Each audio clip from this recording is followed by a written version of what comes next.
Hi guys, welcome to the Pakistani family entertainment. तो कैसे हैं आप? मेरा नाम है और खुर्रम। मेरा नाम है वजह। तो यार आज का वीडियो बहुत ही बड़ा निकल कर आ रहा है। आज हम रिएक्ट करने वाले हैं भाई साहब भगवान कृष्ण जी के आभूषण को। जब दो लड़कों ने चोरी करने की कोशिश की तो उनके साथ ऐसा क्या हुआ। भगवान कृष्णा जी के आभूषण चोरी किए? अबे वो हैं किधर? अबे हाँ, है कौन है बे लड़के? और भाई वो आभूषण कहाँ पर है खुरम? ये भी बात सोचो। हाँ है ना? तो वही ना। वॉच करते हैं भाई, कौन करते हैं स्टार्ट। जन्माष्टमी की रात हाँ। निधिवन में चोरी से घुस गए दिल्ली के दो लड़के। अच्छा फिर जो हुआ, कैमरे में रिकॉर्ड घटना देखकर आपके रोंगटे खड़े हो जाएंगे। वृंदावन उत्तर प्रदेश का वह पवित्र स्थल है जहां भगवान श्री कृष्ण ने अपने बाल्यकाल और युवावस्था के अनेक लीलाएं की हैं।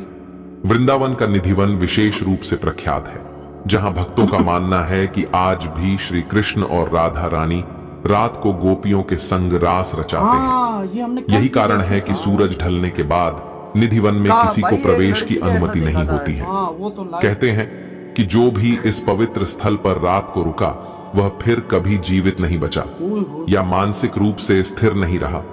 परंतु इस पवित्रता के बीच दिल्ली के दो लड़कों ने कुछ ऐसा करने का प्रयास किया जिससे उनकी जिंदगी हमेशा के लिए बदल गई। क्या किया? तो चलिए आज की एक घटना निधिवन से जुड़ी आपको बताते हैं। लेकिन उससे पहले श्री कृष्ण के सभी सच्चे भक्त कमेंट बॉक्स में जय श्री राधे कृष्ण जरूर लिखिएगा और इस चैनल को सब्सक्राइब करना मत भूलिएगा। आज की कहानी अमन और विजय की है। यह दोनों ही दिल्ली के निवासी थे। दोनों की उम्र करीब 22 वर्ष की थी। अच्छा, 22 वर्ष दोनों दोस्त थे और छोटी मोटी चोरी करके ही अपना गुजारा चलाते थे। एक बार तो यह दोनों पुलिस स्टेशन चले गए और वहां जाकर दोनों ने नाटक कर धीरे धीरे पुलिस स्टेशन में ही चोरी कर डाली। पुलिस वालों को भी 2 दिन बाद पता चला कि उनके पुलिस स्टेशन से कुछ चोरी हुई है। ये दोनों किसी बड़ी चोरी की योजना बना रहे थे। रोज रोज छोटी मोटी चोरी कर इनका मन अब बड़ी चोरी पर अटक चुका था। इसलिए दोनों दोस्तों ने मथुरा में चोरी करने का सोचा। अमन और विजय ने एक दिन वृंदावन के निधिवन के बारे में सुना, जहां हर रोज सैकड़ों भक्त भगवान श्री कृष्ण को भेंट स्वरूप सोने चांदी के आभूषण और अन्य कीमती वस्तुएं चढ़ाते हैं। उनके मन में लालच जगा और इन्होंने निधिवन से ये कीमती वस्तुएं चुराने की योजना बनाई।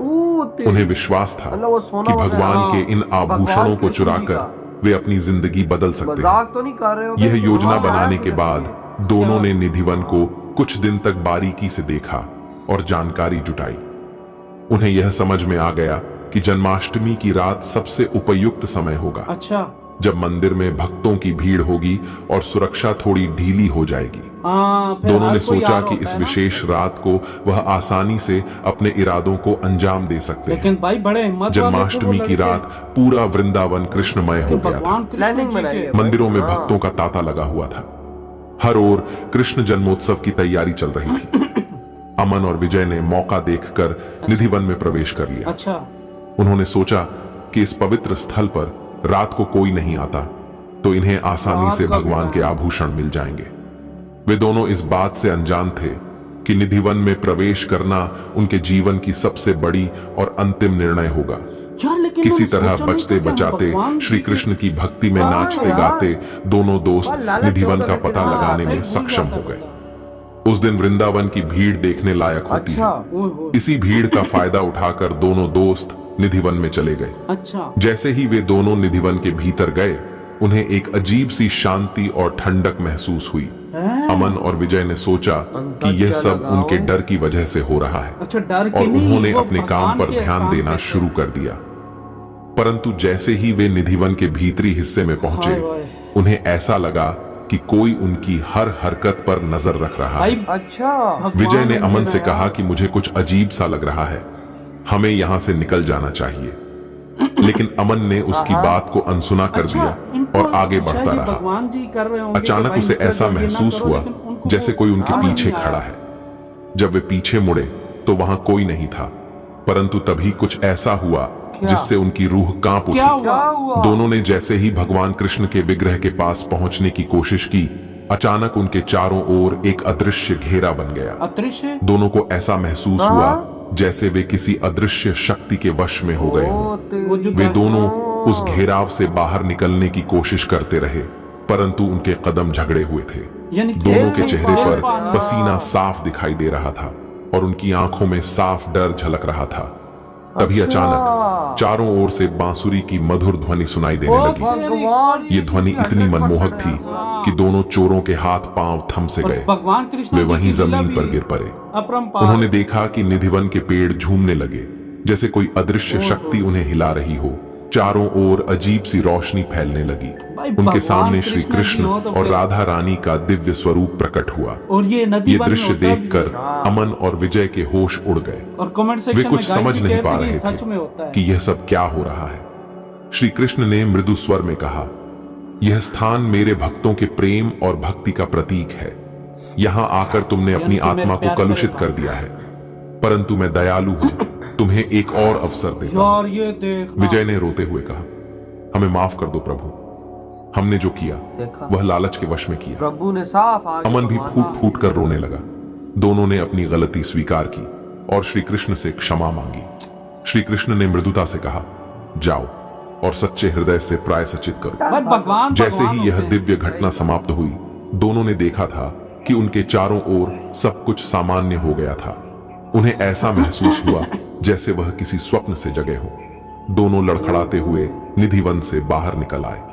उन्हें इस बात का एहसास ही नहीं था कि मंदिर के बाहर लगे सीसीटीवी कैमरे ने उनकी सारी गतिविधियों को रिकॉर्ड कर लिया था। अबे हाँ लेकिन ना, कैमरे में भी केवल लगे अमन होते हैं। और उसका दोस्त दोनों रोते हुए नजर आए। अच्छा ध्वनि या किसी भी प्रकार की आवाज सुनाई नहीं कुछ भी दी। नहीं हुआ। केवल इन दोनों के रोने की और चिल्लाने की आवाज ही रिकॉर्ड हो पाई।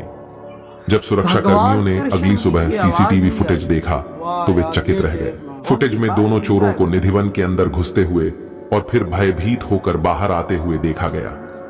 यानी उनके कि पीछे साथ पीछे जो कुछ रहस्यमय हुआ वो रोशनी कैमरे में रिकॉर्ड और नहीं हलचल हुआ। दिखाई दी। इस फुटेज को देखकर वहां मौजूद सभी लोगों के रोंगटे खड़े हो गए। अमन और विजय ने इस घटना के बाद अपनी जीवन शैली पूरी तरह से बदल दी। यानी कि वे लोग जिंदगी वृंदावन बदल में गई ही थी। बस गए और श्री कृष्ण की भक्ति में लीन हो गए। वाह उन्होंने भगवान के चरणों में शरण ली मतलब कि और भगवान जीवन कृष्ण भर के भक्त सेवा हैं। और भक्ति का मार्ग चरणों में पड़ अपनाया। गए। इस घटना ने उन्हें सिखाया ईश्वर की मर्जी के खिलाफ जाने का ऐसी चीज परिणाम हो। कितना भयानक हो सकता है। वाकई। ये वीडियो भाई कैसे उनकी मर्जी के बगैर इधर आप हुई कुछ ये भी नहीं वीडियो कर सकते। खत्म भाई, अंदाजा लगा हाँ। भाई वो दोनों थर थर कांप उठे जब उन्होंने भाई साहब बांसुरी की आवाज सुनो, जैसी प्रभु ने आवाज हाँ। मारी। भाई साहब भाई वो उनको हिल नहीं पा संकेत रहे भी थे। मिल रहे थे कि आगे नहीं जाओ, उनके पांव जम रहे थे, हिल नहीं पा रहे थे। लेकिन भाई भगवान कृष्ण जी ने बोला कि मैं भाई साहब बहुत दयालु हूँ, तो मैं आखिरी मौका दे रहा हूँ, वापस चले जाओ, ये काम दोबारा मत करना, क्योंकि ये मेरी चीजें हैं, मेरे भाई भक्तों ने मुझे चढ़ावा दिया और भाई साहब ये चीजें वो मतलब मुश्किलात में काम आती हैं जब जाहिर कोई बात ऐसी है। वैसी चीजें होती हैं। और तो वजह भाई देख वहां पर ये साफ साफ है कि कोई ऐसी हरकत करेगा भी तो भगवान कृष्ण जी के उनकी नजर उन पर नजर ही। दृष्टि उनके और ऊपर ऐसी भाई थी, और वो कर भी नहीं सकते और भाई कुछ। देख वो भाई चीखे मार रहे थे, रो रहे थे, अंदाज, और कैमरे ने भी रिकॉर्ड नहीं की बस यार उनकी वो बस चीखे मीखे यही चीजें मतलब बस समझ- रोने की उनकी, बस समझो। उनके जो आवाज आ रही थी वो भी नहीं और रिकॉर्ड, वो जो दायरा बांधा था शक्ति का वो भी उधर कैमरे में और रिकॉर्ड नहीं बांसुरी हुआ। की भी आवाज नहीं आई, कुछ भी नहीं हुआ। यानी कि ये बस वो चीखे मार रहे थे, बस वही सीन जो इनकी हाँ। हरकतें थी वही रिकॉर्ड बस वही हुई है। यानी कि देख भगवान ने भी पर्दा डाला इनके ऊपर। और सबसे बड़ी बात ये देख, ये छोटे चोर थे, इन्होंने कहा कि चल हम फायदा उठाएंगे, एक ही दफा माला माल बन के फिर छोड़ देंगे। यार इनको थोड़ी सी भी शर्म नहीं आई कि भगवान जी के भाई साहब घर में घुस के उनके घर से चोरी करना। और वो भी कितना पड़ा होता है यार आभूषण इनको उनका भगवान यार जी का सारे। इतना जरा सा वो नहीं ख्याल आया। लेकिन फिर भगवान जी ने भी तो बगैर सजा दिए सीधा हो गया ना, जिंदगी देख। बदल गई, अबे वो उनके भक्त चरणों बन में गए। पड़ गए। वो भक्त बन गए, मतलब उनके भाई भक्ति की जिंदगी उन्होंने यानी अपना कि ली। देख वो चोर थे और कैसा सबक सिखाया भगवान कृष्णा जी के, वो भक्त आ गए, ये- पुण्य करने लग गए, नेकी के रास्ते ये पे आ भगवान गए। कृष्ण जी की लीला थी कि उनको सीधे रास्ते पे उन्होंने चलाना था, और वाकई ये यार। उन्होंने ऐसे उनको सीधे रास्ते पे वरना चलाया। लोग तो नहीं डरते भाई, सीधी सी सही बात कहा है। वरना- लेकिन भगवान देखो उसको सजा भी नहीं दी, देते तो उस वक्त उनके हाथ टेढ़े हो जाते, पांव टेढ़े हो जाते, वो बीमार हो जाते, मर जाते। कुछ भी हो लेकिन सकता था। भगवान ने उनको देख सुधरने का मौका दिया और वो सुधर भी और गए। वो वही तो लीला थी क्योंकि भगवान जो कृष्ण जो की। उनके साथ हुआ था तो वो सुधरना तो था ही ना उनको सारी यार। बात है खुरम। तो भाई आपकी क्या थॉट है इस बारे में? इधर ही वीडियो खत्म करते हैं। तो बाय।